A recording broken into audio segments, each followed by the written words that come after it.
Hey guys, Ashley here, episode 200, GoHoWi, 3 keys to success. Today I'm going to discuss 3 keys to your GoHoWi attacks at Town Hall 9 and hopefully give you guys tips to succeed in your very own 3-star attempts in Clan Wars. So let's go ahead and without further ado get to the first replay by Chung Yums again. Rule number 1, always lure the clan castle. So in these attacks, it's very rare that you're going to be able to afford to bring a lightning spell because you either want, most of the times you either want 4 heals or a jump spell, or even a rage spell, depending on what your goal is in the first portion of the attack. It's not to say that you can't bring a lightning spell, but even if you are, luring is always a good idea if the clan castle is lureable. If not, definitely going to have to bring a lightning spell. So let's go ahead and get to this attack strategy here. It's kind of one of those 4-point bases where there's 4 major concentrations of defensive units in the north, east, south, and west.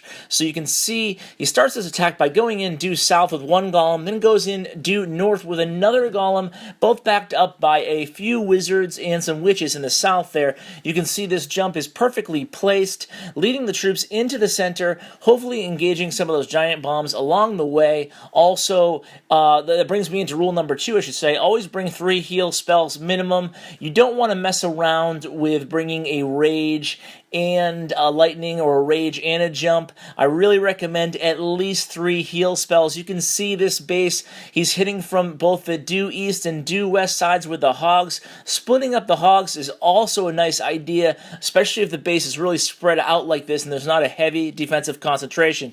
Rule number 3, hit bases with the Hogs while the heroes are still alive. Now this may seem like an obvious tip, but I've actually seen a few replays where attackers would wait until the heroes died down before they deployed the Hogs, and that's really a recipe for disaster. You're really counting on those heroes to and the golems, if still alive, to help suck up some of that defensive attention so the Hogs can do their work without the expos hammering on them the entire battle, if at all possible. And even if the archer towers or whatnot are targeting the heroes or some of the wizards or golems or whatnot, it's better that way, more beneficial to your overall success rather than targeting the Hogs. You want to keep those Hogs alive, obviously.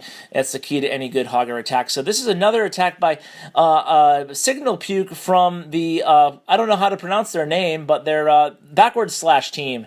And they're actually a really, really good clan. And you can see I have taken a few people have commented that they like to see max bases GoHo'd rather than lower level bases, but I always try to stay consistent with my replays that when the attacker has low level heroes and low level troops, I like to focus on lower level bases because those are really the bases they should be able to 3-star, and those are the type of bases that are going to be their mirror in the war map type of bases they're going to be targeting.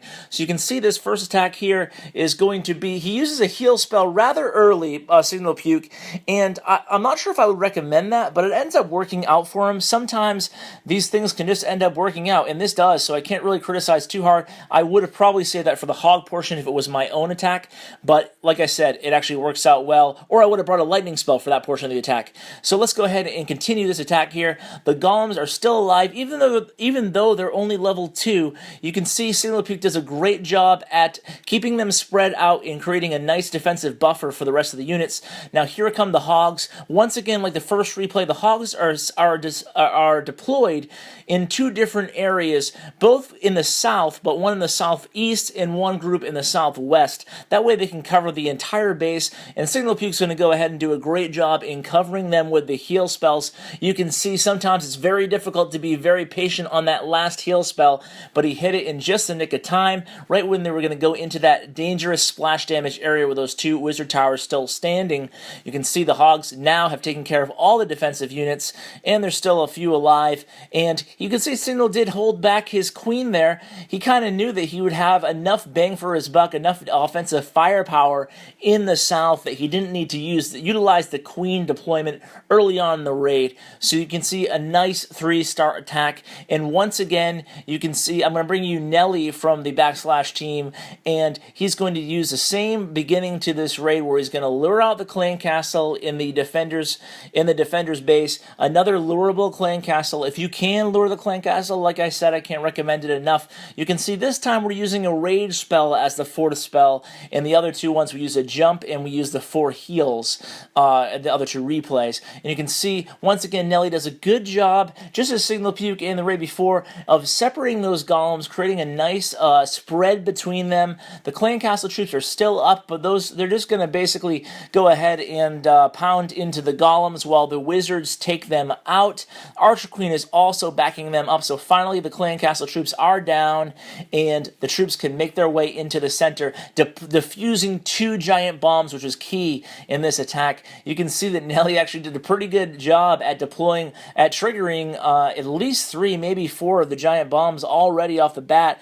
You can see he's still sitting on those 3 heal spells. He just used 1. He's going to be patient again on the heal spells, trying to track where the troops are going, where the hogs are going to go.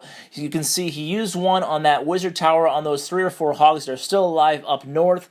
Now he's going to use the last one in that heavy defensive concentration area, the only area still standing. You can see Nelly did a good job of also encompassing some of the archers and a wizard or 2 there in that heal spell. Sometimes you'll get the opportunity, depending on the flow of the base, to actually get more bang for your buck on that heal spell by targeting a area where the hogs and the phase 1 portion of your attack are going to intersect. So guys, I hope you enjoyed these 3 tips for success in GoHoWi attacks. Please tell your clanmates about me. Follow me on Twitter at @clash_with_ash, and go ahead and check out our website at www.elite-nation.net.